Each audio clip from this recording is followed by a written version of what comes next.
प्रिय मित्रों, नमस्कार। स्वागत है आप सभी का आपके अपने चैनल ज्योतिष कुंडली पढ़ना सीखे में। तो आज हम बात करेंगे कि भाग्य भाव का स्वामी ग्रह कैसे पहचानेंगे हम अपनी कुंडली में। भाग्य भाव का स्वामी ग्रह भाग्येश कहलाता है और वो कौन सा ग्रह है हमारी कुंडली में, सबसे पहले हमें ये पहचानना है। और वो कहाँ बैठा हुआ है, पहले घर में बैठा है, दूसरे में बैठा है, तीसरे में बैठा है, 8वें में बैठा है, 10वें में बैठा है, जहाँ भी बैठा है वहाँ बैठकर वो कैसे फल हमें दे रहा है। तो आइए सीखते हैं। जैसे कि आप ये कुंडली देख रहे हैं, है ना, इसमें पहले घर में 4 नंबर लिखा हुआ है। अगर आप मेरे चैनल पर नए हैं तो मैं आपको शुरू से समझा देता हूँ।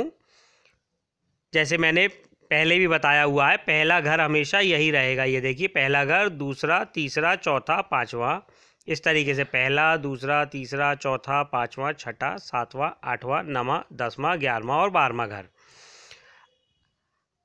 मेरा कहना ये है कि अगर आप इस वीडियो को देखने के बाद भी कुछ नहीं समझ पा रहे हैं तो नीचे डिस्क्रिप्शन में जाइए और पार्ट 1 से लेके 6 तक देखिए, जिसमें मैंने बेसिक नॉलेज बहुत आसानी से दी हुई है। आप आसानी से उसे समझ सकते हैं। उसके बाद आप इस वीडियो को देखिए, आपको समझ में आने लग जाएगा। तो हमें देखना है भाग्य भाव कौन सा है हमारा। हमेशा ये 9वां घर जो होता है, ये वाला घर, ये घर हमारा भाग्य भाव कहलाता है। पहला घर लग्न होता है। आप अपनी लग्न कुंडली को देखिए और उस चार्ट में ये जो घर होगा, 9वां घर, नंबर कुछ भी लिखा हुआ है इसमें, लेकिन घर ये 9वां ही होगा। ये जो 9वां घर होगा ये हमारा भाग्य का घर है। अब हमें ये पहचानना है कि हमारे भाग्य भाव का स्वामी ग्रह कौन सा है। जैसे आप देख पा रहे हैं यहाँ बृहस्पति यानी गुरु लिखा हुआ है, तो गुरु हमारा भाग्येश नहीं है। हमारा भाग्येश है 3 नंबर। अब इस 3 नंबर से क्या मतलब है, जो मेरे पुराने दर्शक हैं वो तो समझ ही गए होंगे। नए दर्शकों के लिए फिर से बता देता हूँ। ये चार्ट आप उतार लीजिए, 1 नंबर से लेके 12 नंबर तक ये उनके स्वामी ग्रह। अगर वहाँ 1 नंबर लिखा होता तो मंगल होता, 2 होता तो शुक्र होता। इसी प्रकार जो भी नंबर लिखा हुआ है उसके आगे लिखे हुए ग्रह आपका भाग्येश होगा। जैसे इस कुंडली में 3 नंबर लिखा हुआ है, 3 नंबर होता है बुध। देखिए आप, 3 नंबर बुध हो गया। तो 3 नंबर जो है बुध ग्रह आपका भाग्येश हो गया, यानी भाग्य भाव का स्वामी। अब बुध यहाँ तो बैठा नहीं है, बुध तो कहीं भी बैठा हो सकता है। बुध यहाँ बैठा, देखिए दूसरे घर में, पहला घर, दूसरा घर, यानी आपका भाग्य भाव का स्वामी दूसरे घर में बैठा हुआ है। ठीक है। अब एक आध और उदाहरण ले लेते हैं। इस लिस्ट को आप चाहे स्क्रीनशॉट खींच लीजिए या पुश करके उतार लीजिए, ये बहुत ज़रूरी है। आइए देखते हैं। जैसे ये कुंडली आई, अब इसमें 9वां घर हमेशा यही रहेगा, 12 नंबर पे आता है गुरु यानी बृहस्पति। अब बृहस्पति कहाँ बैठा है, 12वें घर में। देखिए आप, 12वें घर में बैठा हुआ है। पहला घर ये है, सबसे आखिरी घर ये है, 12वां घर। तो इस कुंडली में भाग्येश 12वें घर में बैठा है। इसी प्रकार आप देख लीजिएगा। चलिए एक और उदाहरण लेते हैं। जैसे कि आप देख पा रहे हैं यहाँ 1 नंबर लिखा हुआ है, पहले घर पे आता है मंगल। 9वें घर में एक नंबर लिखा हुआ है और 1 नंबर का आता है स्वामी ग्रह मंगल। अब जब हम मंगल को देखेंगे तो मंगल बैठा है यहाँ 11वें घर में। देखिए ये घर 11वां घर है, 9वां, 10वां और 11वां घर। तो इस कुंडली में जो बैठा हुआ है भाग्येश, वो 11वें घर में बैठा है। अब वो किस प्रकार के फल देगा, तो हम शुरू करते हैं कि भाग्य भाव का स्वामी क्या है, हमने ये जान लिया। अब वो 1 से लेके 6 भाव तक हम इस वीडियो में वर्णन करेंगे। आप अपनी कुंडली लीजिए और अपनी कुंडली में देखिए कि 9वें घर में क्या नंबर लिखा हुआ है। जो भी नंबर लिखा हुआ हो उसका जो भी स्वामी ग्रह बनता है। जैसे इस कुंडली में 3 नंबर से बुध बन रहा है, और वो अगर यहाँ पहले घर में बैठा हुआ होता, इस कुंडली के हिसाब से बुध पहले घर में बैठा हुआ होता, 1 नंबर लिखा होता तो मंगल यहाँ बैठा हुआ होता।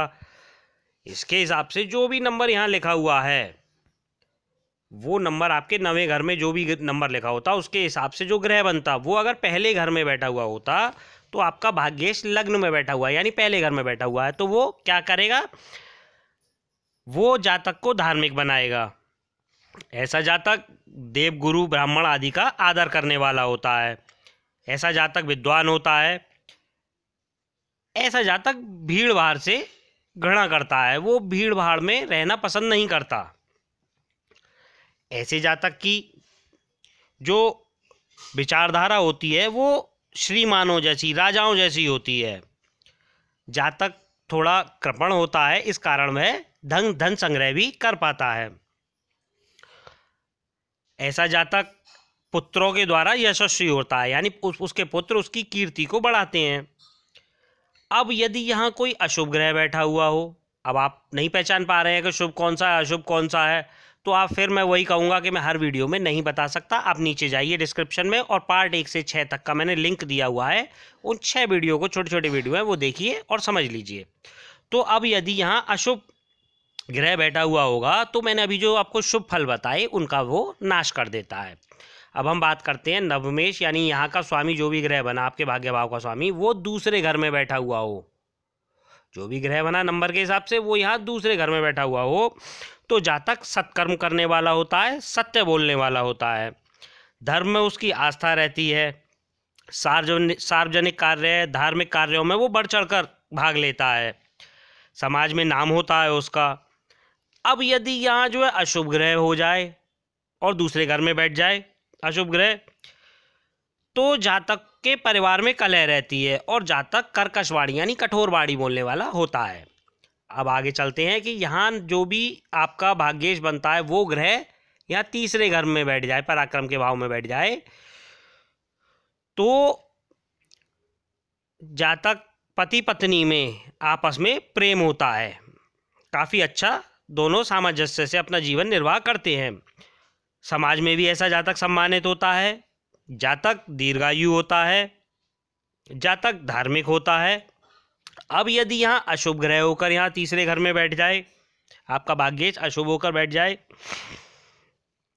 तो शुभ फलों में फिर से कमी आ जाती है। ठीक है, अब हम बात करेंगे कि यहाँ का जो स्वामी है भाग्येश आपका जो है वो चतुर्थ घर में माता वाहन सुख के घर में बैठ जाए तो कैसा फल देगा। तो यहाँ का स्वामी अगर चतुर्थ घर में बैठेगा तो जातक माता पिता का सम्मान करने वाला होगा, उसके उत्तम मित्र होंगे, उसे उच्च वाहन और उच्च मकान का स्वामी बनाएगा वो, क्योंकि माता वाहन और मकान के घर में बैठा हुआ है आपका भाग्येश, तो इन सब फलों में वृद्धि तो वो करेगा ही। इसके साथ जातक को विद्वान बनाएगा। अब यदि नवमेश आपका या भाग्येश आपका अशुभ ग्रह होके चौथे में बैठ जाए, चौथे घर में यहाँ पर बैठ जाए, तो संतान की चिंता वो आपको कराएगा, आपके आस पड़ोस से आपकी कलह रहेगी और माता का अल्प सुख ऐसे जातक को मिलता है। अब हम बात करेंगे कि आपका भाग्येश पांचवें घर में बैठ जाए, यानी कि यहाँ पर बैठ जाइए, तो जातक सत्कर्म करने वाला, गाय ब्राह्मण की सेवा करने वाला, भोजन व वस्त्र आदि दान देने वाला, उत्तम संतान से युक्त होता है, शास्त्रों का उसे ज्ञान होता है। अब यहाँ अगर अशुभ ग्रह बैठ जाए पांचवें घर में, नवमेश आपका भाग्येश अगर पांचवें घर में अशुभ होकर बैठ जाए तो पुत्रों से परेशानी रहती है और पिता से भी वैमनस्य रहता है। ऐसे जातक को समाज में भी बदनामी का सामना करना पड़ता है। अब हम बात करेंगे कि आपका यहाँ जो भी नंबर है उसके हिसाब से जो भी ग्रह बन रहा है आपका भाग्येश, वो छठे घर में बैठ जाए। छठा घर कौन सा होता है? रोग ऋण शत्रु का घर।